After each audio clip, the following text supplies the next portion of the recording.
बदौलत आज पूरे हिंदुस्तान में जय जयकार हो रही है। जागता राजा महानाट्य के मंचन का आज दूसरा दिन है और आज सूबे के डिप्टी सीएम ब्रजेश पाठक यहां पहुंचे थे।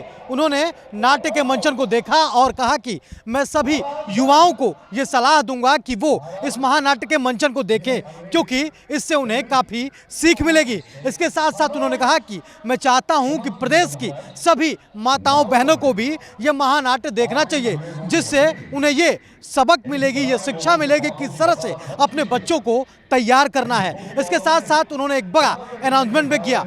उन्होंने कहा कि गंगा भट्ट इसी वाराणसी के थे और शिवाजी के पुरोहित थे और मैं चाहूँगा कि जल्द से जल्द गंगा भट्ट और शिवाजी की एक मूर्ति भी स्थापित हो। उसके लिए स्थान खोजने का उन्होंने जिम्मा यहाँ के महापौर को दिया है। इस विषय पर बातचीत के लिए हमारे साथ एक शख्स हैं, हम इनसे बातचीत करते हैं और जानते हैं कि इस अनाउंसमेंट को लेकर ये क्या कुछ कहते हैं। सर, सबसे पहले अपना परिचय।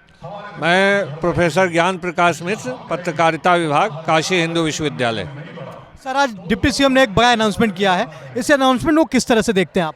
देखिए, ये बहुत अच्छी बात है क्योंकि काशी की जो पांडित्य परंपरा है, काशी की जो पुरोहित परंपरा है, वो अद्भुत है और विश्वसनीय है। आज से नहीं, आप देखिए शिवाजी को भी राज्याभिषेक के लिए काशी के पंडितों का ही सहयोग और सहारा लेना पड़ता है और काशी के कंकर कंकर में शंकर विद्यमान है। शिव की नगरी का और शिवाजी का दोनों का अद्भुत समन्वय और संबंध है, तो ये बहुत बड़ी बात होगी और काशी देश की, दुनिया की सांस्कृतिक राजधानी है और अगर यहाँ छत्रपति शिवाजी की मूर्ति और उनके पुरोहित पंडित गंगाराम भट्ट की मूर्ति लगती है तो इससे एक बहुत बड़ा संदेश जाएगा हिंदुत्व को लेकर के, हिंदू संस्कृति को लेकर के। और जो युवा हैं, जो विद्यार्थी हैं, वो इसको देखेंगे, समझेंगे, सुनेंगे और विदेशी भी आएंगे तो देखेंगे। देखिए, हमारे यहाँ जो भारतीय माताओं की जो सोच और संकल्पना है वो अद्भुत है।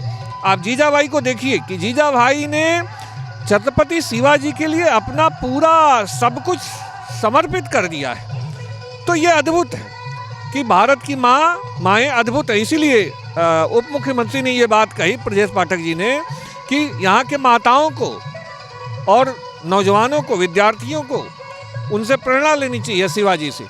आप बीएचयू के प्रोफेसर भी हैं, बीएचयू के छात्रों का किस तरह से रुझान है इस कार्यक्रम को लेकर? बिल्कुल, छात्र लगे हुए हैं और जो भी टिकट की व्यवस्था है उसका पालन कर रहे हैं और अनुशासित तरीके से देख रहे हैं और आ रहे हैं, कोई दिक्कत नहीं है। आज के कार्यक्रम में तकरीबन कितने हजार लोग आए थे? आज लगभग 12,000 के आसपास लोग हैं और कल भी इतने ही 12,000 के आसपास लोग थे। आप देखिए, पीछे तक कुर्सियाँ भरी हुई हैं। तो ये हमारे चैनल के माध्यम से संदेश देना चाहेंगे? ये काशी का जो काशी हिंदू विश्वविद्यालय है और आपका भारत एक्सप्रेस, वो लगातार इस तरह की खबरों को दिखाता रह रहा है और भारतीय संस्कृति और परंपरा का संवर्धन करने का काम कर रहा है। इसके लिए आपको बधाई। और काशी हिंदू विश्वविद्यालय से इस तरह का छत्रपति शिवाजी, देखिए पंडित मदन मोहन मालवीय को देखिए, पंडित मदन मोहन मालवीय भी छत्रपति शिवाजी के जीवन से प्रेरित थे। स्वभाषा, स्वदेशी, स्वधर्म, ये सब पंडित मदन मोहन मालवीय के जीवन दर्शन में है। उन्होंने इसी संकल्पना को लेकर के, हिंदू मानवर्धन को लेकर के काशी हिंदू विश्वविद्यालय की स्थापना किया था।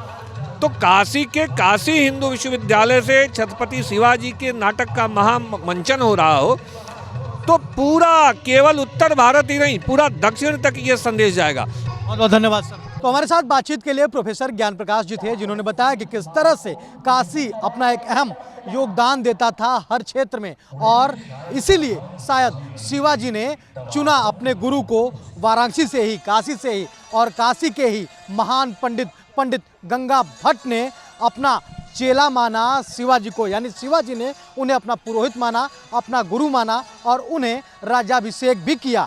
तो ऐसे में इसलिए काशी का और भी महत्व बढ़ जाता है और जब डिप्टी सीएम ने कह दिया है कि गंगा भट्ट और शिवाजी की यहाँ मूर्ति भी लगाई जाएगी, इसके लिए उचित स्थान की तलाश भी होनी शुरू हो चुकी है। तो ऐसे में अब ये देखने वाला बात होगा कि आखिर ये कहाँ बनता है शिवाजी का मूर्ति और इसके साथ साथ वो जमीन कहाँ चिन्हित की जाती है। कैमरा पर्सन नवनीत के साथ राहुल पांडे, भारत एक्सप्रेस, वाराणसी। तो हम काशी के अपने महापौर महोदय से निवेदन करते हैं, कोई उपयुक्त स्थान तलाश करके वीर शिवाजी की एक प्रतिमा और पंडित गोगा भट्ट की प्रतिमा एक साथ एक स्थान पर लगा करके सजीव रूप से अपने वर्तमान पीढ़ी को दिखाने के लिए हम सब ऐसी व्यवस्था करें।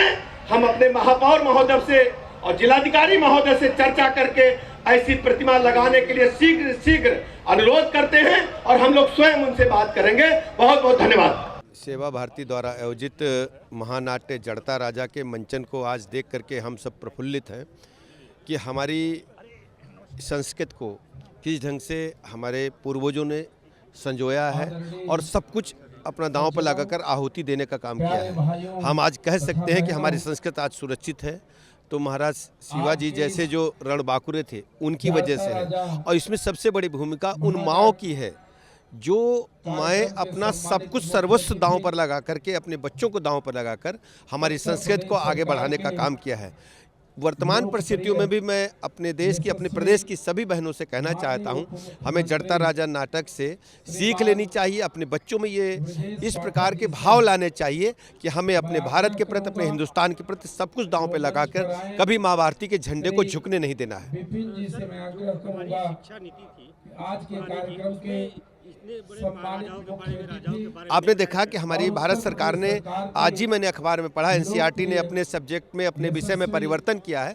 अब महाभारत और जो रामायण महाकाव्य हैं वो पढ़ाए जाएंगे। भारत की संस्कृति को जिस ढंग से छुपाया गया था, हिडन किया गया था, अब सब आदरणीय प्रधानमंत्री नरेंद्र मोदी जी के मार्गदर्शन में सब कुछ पूरा हो रहा है। देखिए, विपक्ष के पास कहने को कुछ नहीं, कोई एजेंडा नहीं है, केवल वो सत्ता के लोलुप कुछ लोगों का एक समूह है जिसको जनता ने लगातार नकारा है।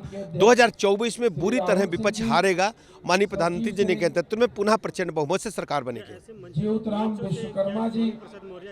देखिए, ये जो मंच है ये हमें प्रेरणा देते हैं और इतिहास पढ़ने का सब्जेक्ट इसलिए है कि आने वाले दिनों में पूर्व में क्या हुआ है हम आने वाली पीढ़ी को बता सकें। सबको सीख लेनी चाहिए, सभी को सीख लेनी चाहिए।